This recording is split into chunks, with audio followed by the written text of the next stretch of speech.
Любительское рыболовство тоже нуждается в общественном контроле. Госдума приняла в первом чтении поправки к закону о любительском рыболовстве. Каждый из нас получит право абсолютно бесплатно рыбачить на водоемах общего пользования. Если же биоресурс включен в список редких, то там будут введены ограничения на вылов. В том числе рыбаку придется получить именное разрешение и оплатить сбор. Подробнее поправки обсудим с нашей гостьей из Комитета Госдумы по природным ресурсам, природопользованию и экологии Эльмирой Глубоковской. Эльмира, здравствуйте. Здравствуйте.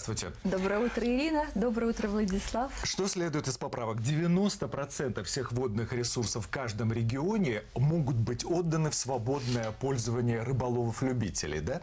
Но наблюдается совершенно иной процесс. По данным вашего же комитета, в той же Пензенской области 75% озер уже принадлежат частным лицам. В Костромской области 64%.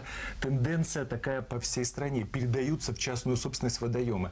Я хочу узнать, на основании чего? Несколько поправлю вас.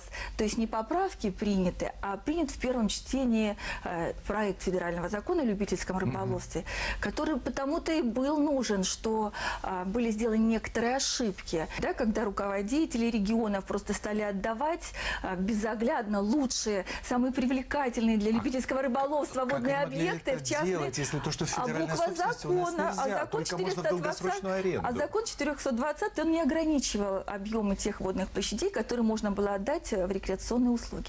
И поэтому теперешний законопроект очень жестко обеспечивает права рыболовов-любителей. Где тогда и как узнать, что люди могут там порыбачить, и эти места общего пользования? Вот эти рыболовные участки, их объемы не должны превышать 10% от общего объема водных территорий на территории субъекта. Может быть, мы пойдем в виде поправок и сделаем до 5% от общего объема. Но знаете, что, в чем тут вот большой плюс? Что комиссия, которая будет формироваться в субъекте по распределению этих участков, будет наполовину представлена представителями общественных организаций, рыболовов, любителей и других, а вторая половина будет представлена чиновниками, представителями науки, и возглавит эту комиссию глава субъекта. А мне скажите, в какой статье этого законопроекта прописано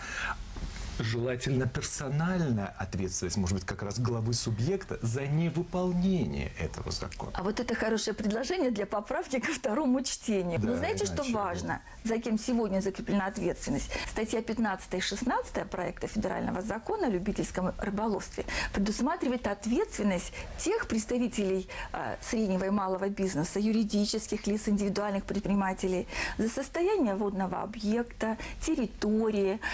На них возложена работа по мелиорации, это не маленькие деньги, да?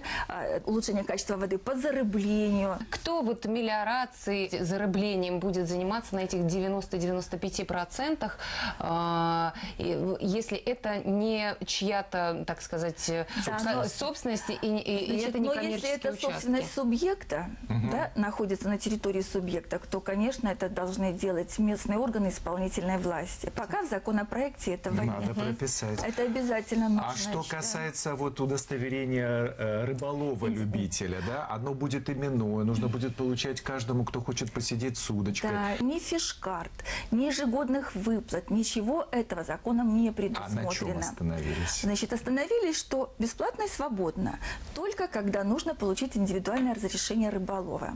Это, опять же, статья 12, часть 2.